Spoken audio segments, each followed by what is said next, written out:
My stepdaughter's mom once told me that I'll never be her mom and made it clear that I should never try. Now my husband is furious that I excluded her from my parents' will. Posted by you/conscious_tension 491. I, 35F, have 2 kids, 17M and 17F, and one stepdaughter, 18F, whom I met when she was 11. The other day, I was at my parents' house going over some estate planning, as I am the executor, and while reviewing, I saw that my folks had split their assets, with half going to my 2 siblings and me, and the other half to their grandkids, all to be distributed evenly. My stepdaughter was included. When I asked them about this, they said they wanted to be fair. Their estate isn't super large, but the sum would be substantial, think something like a new car. I told my parents that, while generous of them, I didn't think it was necessary and that it would be better to split the assets between their 5 grandkids. When we got home, my husband said he overheard what I said, and that I was being a jerk for alienating his daughter. I told him my reasoning was that she is the only child/grandchild/niece on both her parents' sides and that she would be set.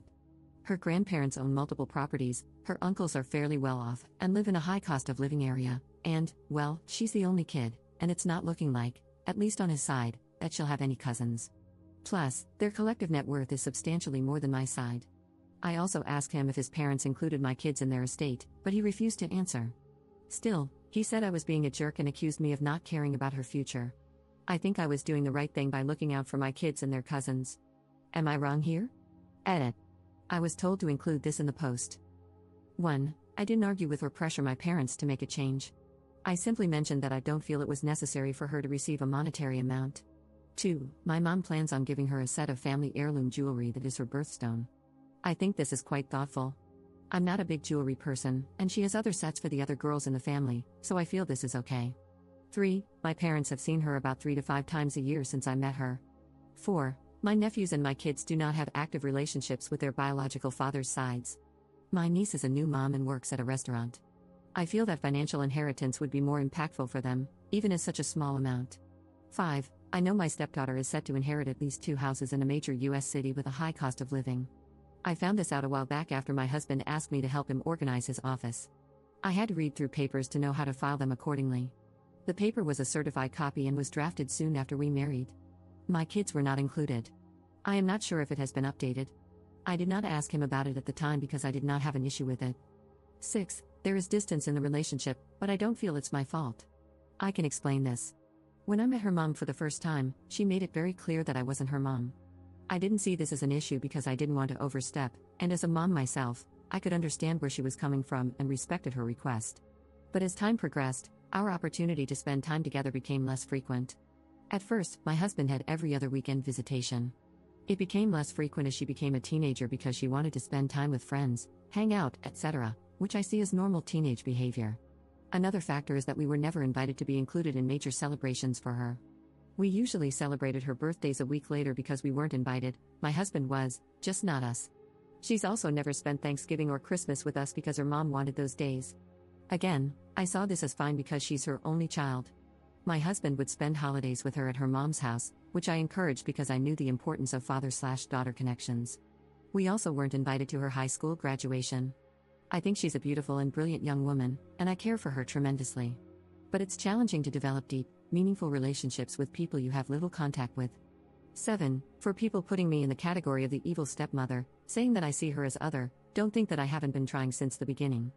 I include her in every way I can during the times that she's with us, by doing things like teaching her my family recipes, taking her shopping for clothes so she doesn't have to bring things back and forth, and attending every school athletic event I could.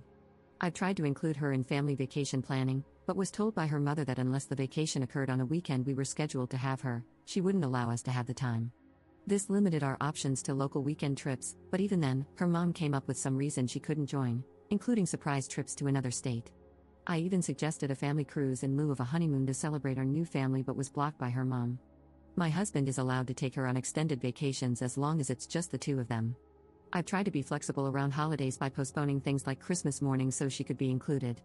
This created frustration for my kids because they felt like they shouldn't have to put their lives on hold to accommodate her. One year, when the holiday fell on one of our planned weekends, I suggested celebrating Christmas on Christmas Eve so we could do the full family thing. My kids weren't thrilled, but they understood. In the end, we didn't end up spending any time with her, as her mom told us she planned to have a dinner party on Christmas Eve and needed my stepdaughter to help her prepare. When the time came for college applications, I was ecstatic to be asked by my stepdaughter to help her with them, But soon after, I was told that her mom hired a professional to help her get into her top choice schools, and I was no longer needed. I've tried to build a bond with her despite the little time we have.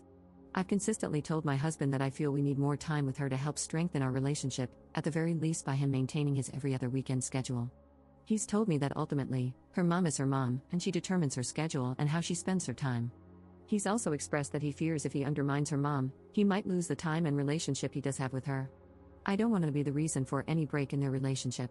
His time and relationship with her haven't changed, so maybe he doesn't see the need for me or my kids to be involved.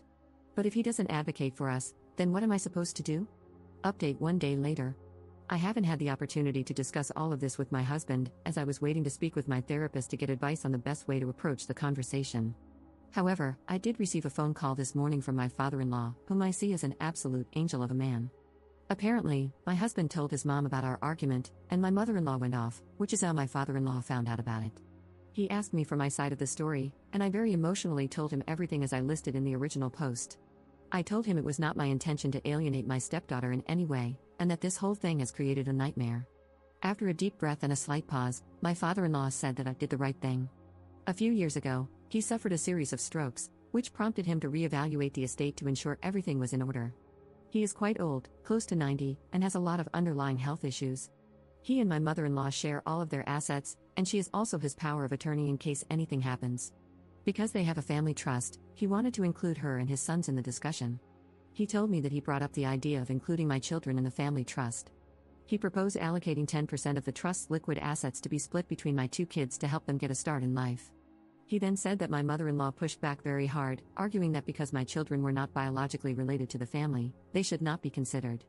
When he asked my husband for his thoughts, my father-in-law said my husband's response was that it was best to keep it in the family, but that he would consider including us in his portion upon his passing if he and I were still together.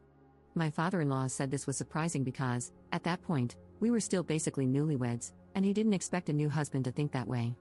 My mother-in-law's response to that was unhappy, again stating that we weren't blood and that this was a family issue. Due to the stress caused by the situation and because of the recent strokes, my father-in-law didn't want to press the matter further. My father-in-law said that afterward, he pulled my husband aside to find out more about what he meant and to be assured that my kids would be included. He was basically told by my husband that he would do what was best for his family, and the conversation was dropped. Now, my father-in-law said he didn't push further at that point because he was getting tired from the conversation. But in light of what's happening and how my mother-in-law and husband are responding behind closed doors, he felt it was necessary to let me know. He said that my stepdaughter is set to be more than okay when the time comes and that my husband had asked to tap into funds to pay for her college so she wouldn't need to take out any loans, which he agreed to. He said he asked my husband if he would do the same for my kids, and my husband's response was that he would address it when the time came, as my kids did not yet know what would happen regarding college admissions. My father-in-law then asked if my husband and I had discussed this. I told him that, in conversations with my husband about my kids' education, the plan was for them to take out loans, finish college, and then we would help pay off half of the loans together once they graduated. My husband has never suggested that anything for my kids' college would be paid for through his family trust. My father-in-law was very apologetic, saying he should have pushed further as he loves us greatly and feels like he didn't do enough. I told him it was not his fault and that he shouldn't feel responsible for any of this, and that I didn't want him to feel obligated to make any changes or bring it up with my mother-in-law or husband because I knew it would create additional stress for him, and I wanted him to take care of his peace. He said that, although his desire would be to make changes, since he and his wife have a joint estate and she is his power of attorney, he felt it would be more trouble than it's worth. He is blind and has many mobility issues, so he depends on her for everything.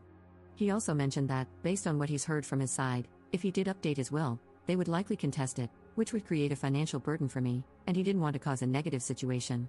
I reassured him once again that it was okay and that we would be fine in life. I told him he wasn't responsible for anything that happened, and my intention wasn't to be added to the trust, but rather to make a point to my husband, which he said he understood and agreed with. He apologized again, we expressed how much we love each other, and he ended the call by saying he considered me a person of integrity, which is a rare gem. Now that I have this information, I feel like this whole situation has brought to light many things I hadn't considered about my marriage. Writing everything out, especially regarding how my husband navigates his relationship with his daughter and ex-wife, really put things into perspective. It makes me feel like we were never a priority for him. I'm not sure where to go from here. I plan to bring all of this up with my therapist and talk it through to figure out what I should do. But I no longer feel like the bad person for advocating for my biological family, especially since my husband and his side, excluding my father-in-law, have been advocating for theirs.